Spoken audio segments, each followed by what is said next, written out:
துல்ஹஜ் மாதத்துடைய முதல் 10 நாட்களில் சிறப்புகள். கண்ணியத்துக்குரியவர்களே, அல்லாஹ் ரப்புல் ஆலமீன் இந்த சமூகத்திற்கு செய்த மிகப்பெரிய அருள் என்னவென்றால், அல்லாஹ் ரப்புல் ஆலமீன் நன்மையான மாதங்களையும் நன்மையான நாட்களையும் நன்மைகளை அதிகப்படுத்தி தரக்கூடிய விஷயங்களையும் தீமைகளை அழிக்கக்கூடிய காரியங்களையும் அல்லாஹ் இந்த சமூகத்துடைய வாழ்நாளை அல்லாஹ் சுருக்கி இருந்தாலும் அந்த வாழ்நாளுக்குள் அல்லாஹ் அதிகப்படுத்தி தருகின்றார். ரமதான் முடிந்தால் அடுத்த நன்மைகள், அந்த மாதம் முடிந்தால் அடுத்த நன்மைகள் என்று அல்லாஹ் ரப்புல் ஆலமீன் ஒவ்வொரு மாதமும் சில நாட்களை அல்லாஹ் கணக்கிட்டு அந்த நாட்களில் அல்லாஹ் ரப்புல் ஆலமீன் அருள் செய்து மூமின்களுடைய ஈடேற்றத்திற்கு அல்லாஹ் ரப்புல் ஆலமீன் உதவி செய்கின்றார். கண்ணியத்துக்குரியவர்களே, அந்த அடிப்படையில் ரமதானுடைய மாதத்திற்கு பிறகு அல்லாஹ்விடத்திலே மிக கண்ணியமான, அல்லாஹ்விடத்திலே மிக சிறப்பு பெற்ற நாட்களை இன்ஷா அல்லாஹ் நாம் அடையப் போகின்றோம். அந்த நாட்கள் தான் துல்ஹஜ் மாதத்துடைய முதல் 10 நாட்கள். அல்லாஹ் ரப்புல் ஆலமீன் அவனுடைய புத்தகம் அல் குர்ஆனிலே சூரா ஹஜ்ஜுடைய 28வது வசனத்திலே ஹஜ்ஜை பற்றி இப்ராஹிம் அலைஹிஸ்ஸலாம் அவர்களை அறிவிக்க சொல்லுகின்றான்.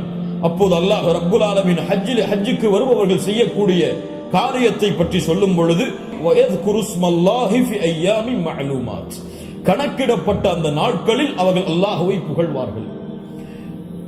இமாம் இப்னு அப்பாஸ் ரலியல்லாஹு அன்ஹுமா கணக்கிடப்பட்ட நாட்களில் அல்லாஹ்வை புகழ்வார்கள் என்று அல்லாஹ் கூறுகிறானே, அந்த கணக்கிடப்பட்ட நாட்கள் எதுவென்றால் அய்யாமுல் அஷ்ர் அல்-அவாயில் மின் துல்ஹிஜ்ஜா, துல்ஹஜ் மாதத்துடைய முதல் 10 நாளைத்தான் அல்லாஹ் இங்கே குறிப்பிடுகிறான் என்று இப்னு அப்பாஸ் ரலியல்லாஹு அன்ஹுமா அவர்கள் சொன்னார்கள். அல்லாஹ் ரப்புல் ஆலமீன் சூரத்துல் ஃபஜ்ரை ஆரம்பம் செய்கிறார். வல் ஃபஜ்ர் வலயாலின் அஷ்ர், அந்த 10 நாட்கள் என்று அல்லாஹ் ரப்புல் ஆலமீன் சத்தியம் செய்கிறானே, அது என்னவென்று முஃபஸ்ஸிர்கள் எல்லோரும் விளக்கம் சொல்லும் பொழுது அந்த நாள் துல்ஹஜ் மாதத்துடைய முதல் 10 நாள் என்று பெரும்பான்மையான அறிஞர்கள் விளக்கம் சொல்கிறார்கள். இந்த துல்ஹஜ் மாதத்துடைய முதல் 10 நாளுடைய சிறப்பை புரிவதற்கு அல்லாஹ்வுடைய தூதருடைய இந்த ஒரு ஹதீஸை அறிந்தாலே போதும், எமக்கு அது போதுமானது. புகாரி ரஹிமஹுல்லாஹ், அபூ தாவூத், திர்மிதி போன்ற கிரந்தங்கள் எல்லாம் பதிவு செய்யப்படுகிறது. இப்னு அப்பாஸ் ரலியல்லாஹு அன்ஹு அவர்கள் கூறுவதாக, அல்லாஹ்வுடைய தூதர் ஸல்லல்லாஹு அலைஹி வஸல்லம் சொன்னார்கள், மா மின் அய்யாமின் அல் அமலு ஸாலிஹு ஃபீஹா அஹப்பு இலல்லாஹ் மின் ஹாதிஹில் அய்யாம், யானி அய்யாம் அல் அஷ்ர். அல்லாஹு அக்பர். அல்லாஹ்விடத்திலே நல்ல அமல்கள் செய்வதற்கு மிக விருப்பமான நாட்கள் இந்த அய்யாமுல் அஷ்ர், துல்ஹஜ் மாதத்துடைய முதல் 10 நாட்களை போன்று வேறு எந்த நாளும் கிடையாது. ரமதானுடைய இறுதி இரவுகள் அல்லாஹ்விடத்திலே மிக உயர்ந்தது. அல்லாஹ்விடத்திலே மிக உயர்ந்த 10 நாட்கள் துல்ஹஜ் மாதத்துடைய 10 நாட்கள் தான். ரமதானுடைய இறுதி 10 இரவுகள் அல்லாஹ்விடத்திலே மிக உயர்ந்த அந்தஸ்துடையது. அதை விட ரமதானுடைய மாதத்திற்கு பிறகு துல்ஹஜ் மாதத்துடைய முதல் 10 நாட்கள் அல்லாஹ்விடத்திலே மிக உயர்ந்தது. இந்த ஹதீஸை சொன்னவுடன் சஹாபாக்கள் கேட்டார்கள், வலல் ஜிஹாது ஃபீ சபீலில்லாஹ், அல்லாஹ்வுடைய பாதையில் போராடுவதை விடவும் இந்த நாளிலே செய்யக்கூடிய அமல்கள் மிக உயர்ந்ததா? அல்லாஹ்வுடைய தூதர் ஸல்லல்லாஹு அலைஹி வஸல்லம் சொன்னார்கள், ஆம், வலல் ஜிஹாது ஃபீ சபீலில்லாஹ், அல்லாஹ்வுடைய பாதையில் போராடுவதை விடவும் இந்த நாளுடைய சிறப்பு மிக உயர்ந்தது. ஆனால் இல்லா ரஜுலுன் ஹரஜ பினஃப்ஸிஹி வ மாலிஹி ஃபலம் யர்ஜி மின் ذلك பிஷை, 2 அமல்களை தவிர அல்லாஹ்வுடைய பாதையில் ஒருவன் போராடுகிறான், அந்த போராட்டத்தில் தன்னுடைய செல்வம் அனைத்தையும் அழிக்கிறான், தன்னையும் அழித்துக் கொள்கிறான், இந்த 2 அமல்களை தவிர. இந்த 2 அமல்களுக்கு எதுவும் ஈடாகாது. இந்த 2ஐ தவிர மற்ற இருக்கக்கூடிய அனைத்து அமல்களை விடவும் இந்த துல்ஹஜ் மாதத்துடைய முதல் 10 செய்யக்கூடிய அமல்களுடைய அந்தஸ்து உயர்ந்தது என்று அல்லாஹ்வுடைய தூதர் முஹம்மது ரசூலுல்லாஹ் ஸல்லல்லாஹு அலைஹி வஸல்லம் சொன்னார்கள். ஏன் ஹாஃபிஸ் இப்னு ஹஜர் அல் அஸ்கலானி ரஹிமஹுல்லாஹ் அவர்கள் சொன்னார்கள், ஏன் இந்த 10 நாட்கள் சிறந்தது? அல்லாஹ் ரப்புல் ஆலமீன் அமல்களுடைய தாய்களை எல்லாம் இந்த நாட்களில் வைத்திருக்கிறார். வேறு எந்த நாட்களிலும் செய்ய முடியாத அமல்களை அல்லாஹ் இந்த நாளிலே வைத்திருக்கிறார். ஏன்? இந்த நாளில், இந்த 10 நாட்களில் அல்லாஹ்வை தொழலாம், இந்த 10 நாட்களில் அல்லாஹ்விற்கு நோன்பு இருக்கலாம், இந்த 10 நாட்களில் சதகா செய்யலாம், இந்த 10 நாளில் அல்லாஹ்விற்கு அறுத்து பலியிடலாம், இந்த 10 நாளில் வேறு எந்த நாளிலும் செய்ய முடியாத ஹஜ்ஜை நிறைவேற்றலாம். எல்லா அமல்களும் ஒன்று சேரக்கூடிய நாட்களாக இந்த 10 நாட்கள் இருப்பதால் அல்லாஹ்விடத்திலே அல்லாஹ்வுடைய கணக்கீட்டுடைய நாட்களில் இந்த நாட்களை போன்ற அந்தஸ்துடைய நாட்கள் கிடையாது என்று இமாம் ஹாஃபிஸ் இப்னு ஹஜர் அஸ்கலானி ரஹிமஹுல்லாஹ் அவர்கள் சொன்னார்கள். இந்த நாட்களில் நோன்பு வைக்கலாமா? இதில் வரக்கூடிய 10 நாளில் 10வது நாள் நோன்பு வைப்பது ஹராம். ஏன்? ஈதுடைய நாள். இந்த 10வது நாளை தவிர வரக்கூடிய 9 நாளும் நோன்பு வைப்பது சுன்னாவா? முஸ்லிம் ரஹிமஹுல்லா இல்மை தேடக்கூடிய மாணவர்கள் என்பதால் இந்த விளக்கங்களை கொடுக்கிறேன். முஸ்லிம் ரஹிமஹுல்லா அவர்கள் சொன்னார்கள், ஆயிஷா ரலியல்லாஹு அன்ஹா அவர்கள் கூறுவதாக, மா ரஅய்து ரசூலுல்லாஹி ஸல்லல்லாஹு அலைஹி வஸல்லம் ஸாயிமன் ஃபில் அஷ்ர் கத்து. கொஞ்சம் குழப்பமா இருக்கும், புரிய முயற்சி. அல்லாஹ்வுடைய தூதர் துல்ஹஜ் மாதத்துடைய முதல் 10 நாட்களும் ஒருபோதும் நோன்பு வைத்ததில்லை. யாருடைய அறிவிப்பு? ஹஃப்ஸா ரலியல்லாஹு அன்ஹா யார்? அல்லாஹ்வுடைய தூதருடைய மனைவிதான். நஸை போன்ற கிரந்தங்களில் சஹீஹான அறிவிப்பாக பதிவு செய்யப்படுகிறது, லம் யத ரசூலுல்லாஹி ஸல்லல்லாஹு அலைஹி வஸல்லம் ஸியாம திஸ்இல் ஹிஜ்ஜா. அல்லாஹ்வுடைய தூதர் ஸல்லல்லாஹு அலைஹி வஸல்லம் துல்ஹஜ் மாதத்துடைய முதல் 9 நாளும் எப்போதும் நோன்பை விட்டதில்லை. ஒரு ஹதீஸ் என்ன சொல்கிறது? இப்ப இரண்டுக்கும் முரண்பாடு வருகிறது. இரண்டையும் மறுத்து விடலாமா? உலமாக்கள் இரண்டையும் எப்படி சேர்த்து புரிவது என்பதை சொல்லுகிறார். இல்மை புரிந்து கொள்வதுடைய அடிப்படை. எப்படி இரண்டையும் சேர்த்து பார்ப்பது? ஆயிஷா ரலியல்லாஹு அன்ஹா என்ன சொல்கிறார்கள்? முதல் இரண்டு அடிப்படைகள் புரிவதில். முதல் அடிப்படை, ஆயிஷா ரலியல்லாஹு அன்ஹா என்ன சொல்கிறார்கள்? அல்லாஹ்வுடைய தூதர் 10 நாளும் துல்ஹஜ் மாதத்திலே நோன்பு வைத்ததில்லை. ஏன் 10 நாளும் ஒருவரால் நோன்பு வைக்க முடியாது? ஏன்? 10வது நாளில் ஈத் வருகிறது. அதனால் அல்லாஹ்வுடைய தூதர் 10 நாளும் என்று சேர்த்து சொல்கிறார்களே தவிர முதல் 9 நோன்பு வைக்கவில்லை என்று ஆயிஷா ரலியல்லாஹு அன்ஹா சொல்லவில்லை. 10 நாளும் சேர்த்து நோன்பு வைக்கவில்லை என்று ஆயிஷா ரலியல்லாஹு அன்ஹா சொல்கிறார்கள் என்று புரிந்தால் இது சிறந்தது. அப்படியும் இல்லை என்றால் ஹதீஸ் கலையிலே ஒரு சட்டம் இருக்கிறது, கவுலுல் முஸ்பித் முகத்தமுன் அலா கவுலின் நஃபி. மறுக்கக்கூடியவருடைய சொல்லை விட உறுதிப்படுத்தக்கூடியவருடைய சொல்லுக்கு பலம் அதிகம். மறுப்பவர் மறதியில் மறுக்கலாம், ஆனால் உறுதிப்படுத்துபவர் மறதியிலோ அல்லது இட்டுக்கட்டப்பட்ட நிலையிலோ உறுதிப்படுத்த மாட்டார். ஒன்று பார்க்காமல் இருக்கலாம். அல்லாஹ்வுடைய தூதருடைய வாழ்வில் அவர்கள் அதை பார்க்காமல் இருக்கலாம். அந்த நாளில் அல்லாஹ்வுடைய தூதர் ஆயிஷா ரலியல்லாஹு அன்ஹாவோடு இல்லாமல் இருந்திருக்கலாம். ஆனால் ஹஃப்ஸா ரலியல்லாஹு அன்ஹா உறுதிப்படுத்துகிறார்கள். உறுதிப்படுத்துபவர் மறதியில் உறுதிப்படுத்த முடியாது, உறுதிப்படுத்துபவர் பார்க்காமல் உறுதிப்படுத்த முடியாது. அதனால் இந்த சட்டத்தின் அடிப்படையிலும் அல்லாஹ்வுடைய தூதர் 9 நாள் நோன்பு வைத்தார்கள் என்ற ஹதீஸ் தான் உயர்ந்த தர முடியாது என்று ஹதீஸ் கலையுடைய அறிஞர்கள் விளக்கம் சொல்கிறார்கள். அதனால் சட்டம் என்னவென்றால் 9 நாளும் நோன்பு வைப்பது சுன்னா. யாருக்கு இயலுமோ யாருக்கு முடியுமோ அவர்கள் துல்ஹஜ் மாதத்துடைய முதல் 9 நாட்களும் நோன்பு வைப்பது சுன்னா. 10வது நாள் நோன்பு வைப்பது ஹராம். நோன்புடைய சிறப்புகளை பற்றி நமக்கு தெரியும்.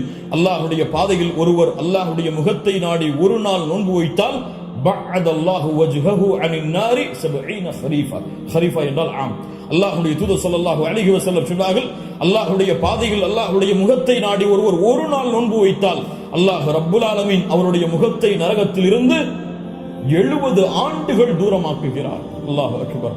அல்லாஹ் ரப்புல் ஆலமீன் அந்த பாக்கியத்தை நமக்கு கொடுப்பானாக. அல்லாஹ்வுடைய தூதர் ஸல்லல்லாஹு அலைஹி வஸல்லம் துல்ஹஜ் மாதத்துடைய முதல் 10 நாட்களில் வரக்கூடிய யௌம் அரஃபா, அரஃபாவுடைய தினத்துடைய சிறப்பை பற்றி சொன்னார்கள். மா மின் யௌமின் அக்ஸர மின் அய்யுஅதிகல்லாஹு ஃபீஹி அப்தன் மினன் நார் மின் யௌமி அரஃபா. அல்லாஹ் ரப்புல் ஆலமீன் அதிகமான நரக விடுதலையை கொடுக்கக்கூடிய நாள் அது அரஃபாவுடைய நாள் தான். அரஃபாவுடைய நாளில் அல்லாஹ் முதல் வானத்திற்கு வருகிறான். எப்படி வருகிறான்? ஏன் வருவான் தெரியாது. அல்லாஹ் வருவான், அல்லாஹ் வருவான். அவன் விரும்புகின்ற முறையில் அல்லாஹ் வருவான்.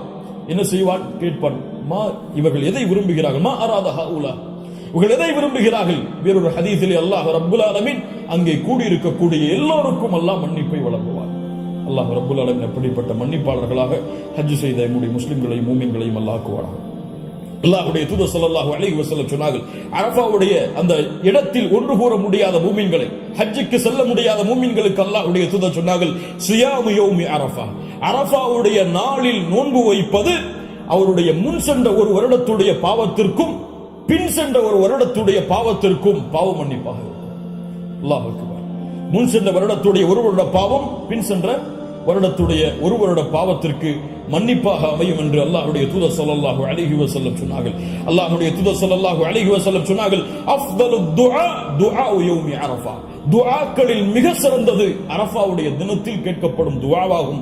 அல்லாஹ்வுடைய தூதர் ஸல்லல்லாஹு அலைஹி வஸல்லம் சொல்லிவிட்டு சொன்னார்கள், நானும் எனக்கு முன்னால் சென்ற நபிமார்களும் கூறிய வார்த்தைகளில் மிக சிறந்தது எது? லா இலாஹா இல்லல்லாஹ் வஹ்தஹு லா ஷரீக லஹ். லா இலாஹ இல்லல்லாஹ் வஹ்தஹு லா ஷரீக லஹ். இதுதான் மிகச்சிறந்தது. அரஃபாவுடைய தினத்தில் கேட்கப்படக்கூடிய துஆ. கண்ணியத்துக்குரியவர்களே, இந்த 10 நாட்கள் அதிகமான அமல் செய்யக்கூடிய மூமின்களாக இருப்போம். இந்த 10 நாளை எப்படி கண்ணியப்படுத்த வேண்டுமோ அந்த கண்ணியப்படுத்தினால் அல்லாஹ் ரப்புல் ஆலமீன் இந்த நாட்களுக்குரிய கூலியை எமக்கு கொடுப்பான். இறுதியாக சுருக்கமாக இந்த உதுஹியாவுடைய ஒரு சிறிய சட்டத்தை மட்டும் கூறிவிட்டு இந்த 10 நாட்களில் அடங்கி இருக்கக்கூடிய இந்த உதுஹியா என்ற கடமையுடைய ஒரு சிறிய சட்டம் என்னவென்றால், அல்லாஹ் ரப்புல் ஆலமீன் உதுஹியா என்றால் அல்லாஹுடைய பெயரை கொண்டு அல்லாஹுடைய முகத்தை நாடி ஒட்டகத்தையோ மாட்டையோ ஆட்டையோ யௌமுன் நஹர் யௌமுல் ஈத் அன்று அல்லது அய்யாமுத் தஷ்ரீக் அதற்கு தொடர்ந்து வரக்கூடிய 11, 12, 13 இந்த நாட்களில் அல்லாஹ்வை நெருங்குவதற்காக இந்த 3 விலங்கினங்களையும் அறுத்து பலியிடுதல் தான் உதுஹியா. அல்லாஹ் ரப்புல் ஆலமீன் கூறுகிறான், இன்னா அத்தைனாக அல் கௌசர். அல்லாஹ் ரப்புல் ஆலமீன் நபியே கௌசர் என்ற தடாகத்தை உமக்கு வழங்குகிறான். அதனால் ஃபஸல்லி லிரப்பிக வன்ஹர், அல்லாஹ்வை தொழு, அல்லாஹ்விற்கு அறுத்து பலியிடுங்கள். வன்ஹர் வஸ்ப, அல்லாஹ்விற்கு அறுத்து பலியிடுங்கள் என்று அல்லாஹ் ரப்புல் ஆலமீன் கட்டளையிடுகிறான். இந்த உதுஹியாவுடைய விஷயத்தில் உலமாக்கள் மத்தியிலே கருத்து வேறுபாடு இருக்கிறது. சில உலமாக்கள் சொல்கிறார்கள் உதுஹியா என்பது வாஜிப், அதை விட்டால் பாவம். உதுஹியா வாஜிப், அது விட்டால் பாவம். ஆனால் ஜும்ஹூர் அஹ்லுல் இல்ம் உலமாக்களுடைய ஒட்டுமொத்த கூட்டத்துடைய கருத்து என்னவென்றால், பெரும்பான்மையான உலமாக்களுடைய கூட்டத்துடைய கருத்து என்னவென்றால், உதுஹியா சுன்னா, விட்டால் மக்ரூஹ், விட்டால் வெறுக்கத்தக்கது. அல்லாஹ்வுடைய தூதர் தங்களுடைய இறுதி 10 ஆண்டுகளில் ஒருபோதும் உதுஹியாவை தாங்கள் கரத்தால் அறுப்பதை விடவில்லை. இது சுன்னா, ஆனால் விட்டால் பெரும்பாவம் கிடையாது, வெறுக்கத்தக்கது. கண்ணியத்துக்குரியவர்களை யாருக்கு அல்லாஹ் வசதி செய்திருக்கிறானோ அவர்கள் எவ்வளவு விலங்கு அந்த ஆடுகளையோ மாடுகளையோ ஒட்டகங்களையோ அறுத்து பலியிட முடியுமோ அவர்கள் அறுத்து பலியிடலாம். ஒருவருக்கு ஒரு ஆடுதான். ஒரு மாட்டை ஒருவர் முழுவதாக அறுப்பதற்கு அவருக்கு செல்வம் இருந்தால், வசதி இருந்தால் அறுக்கலாம். அல்லது அந்த மாட்டை 7 பேர் பங்கு கொள்ளலாம். ஒட்டகமாக இருந்தால் அவர்களும் அதில் 7 பேர் பங்கு கொள்ளலாம். இப்படி ஒரு ஆட்டை ஒருவர், மாடை 7 பங்காக வைக்கலாம், ஒட்டகத்தை 7 பங்காக வைக்கலாம். அல்லது ஒட்டகம் முழுவதையும் ஒருவர் கொடுக்கலாம், மாடு முழுவதையும் ஒருவர் கொடுக்கலாம். 2 ஆடுகள் 3 ஆடுகள் என்று ஏழைகளுடைய கஷ்டங்களை நீக்க அல்லாஹ்வுடைய முகத்தை நாடுபவர்கள் எவ்வளவு அல்லாஹ் அவர்களுக்கு செல்வத்தை விசாலப்படுத்தி இருக்கிறாரோ அவ்வளவு அவர்களும் விசாலப்படுத்தலாம். அந்த விலங்கினங்களுடைய சட்டம் என்ன? ஆடாக இருந்தால் 1 வருடம் பூர்த்தியாக இருக்க வேண்டும், 2வது வருடத்தில் நுழைந்திருக்க வேண்டும். மாடாக இருந்தால் 2 வருடங்கள் பூர்த்தியாக இருக்க வேண்டும், 3வது வருடத்தில் அது நுழைந்திருக்க வேண்டும். ஒட்டகமாக இருந்தால் 5 வருடம் பூர்த்தியாக இருக்க வேண்டும், 6வது வருடத்தில் அது நுழைந்திருக்க வேண்டும். யாருக்கெல்லாம் ஒரு முழு குடும்பமாக ஒரே இடத்திலே ஒரே உணவை சாப்பிட்டு வசித்தால் அந்த முழு குடும்பத்திற்கும் ஒரு ஆடு போதுமானது, அல்லது முழு குடும்பத்திற்கும் ஒரு மாடு போதுமானது, அந்த முழு குடும்பத்திற்கும் ஒரு ஒட்டகம் போதுமானது. ஒரு குடும்பம் மொத்தமாக ஒரே இடத்திலே ஒரே உணவை சாப்பிட்டு இருந்தால், தனித்தனியாக வேறு வேறு உணவுகளை வைத்திருந்தால் அவர்கள் தனித்தனியாக உதுஹியாவை அவர்கள் கொடுக்க வேண்டும். கண்ணியத்துக்குரியவர்கள், இந்த முறையில் இந்த வணக்க வழிபாட்டை செய்வதற்கு அல்லாஹ் எமக்கு உதவி செய்வானாக. லை யனாலல்லாஹு லுஹுமுஹா வலா திமாஉஹா, இதனுடைய மாமிசங்களோ இரத்தங்களோ அல்லாஹ்வை சென்றடைவதல்ல.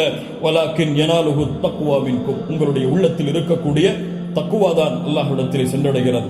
கண்ணியத்துக்குரியவர்கள், நபி இப்ராஹிம் அலைஹிஸ்ஸலாம், இஸ்மாயில் அலைஹிஸ்ஸலாம் அவருடைய தியாகத்தை நினைவு கூறும் பொருட்டு இப்ராஹிம் அலைஹிஸ்ஸலாம் தன்னுடைய மகனை அல்லாஹ் அறுக்க கட்டளையிட்ட போது, நான் அறுக்க தயாராகிறேன் என்று இப்ராஹிம் அலைஹிஸ்ஸலாம் அல்லாஹ்விற்காக தன்னுடைய அல்லாஹ்வுடைய கட்டளையை ஏற்க துணிந்ததை போன்று, யா அல்லாஹ் நீ கூறினால் எதையும் செய்வதற்கு நான் தயார் என்ற தன்மையை வெளிப்படுத்துவதற்கு தான் இந்த யௌமுன் நஹர் யௌமுல் ஈதுடைய தினத்தில் ஆடுகளையோ மாடுகளையோ ஒட்டகங்களையோ அறுக்கக்கூடிய கட்டளை அல்லாஹ் கொடுத்திருக்கிறான்.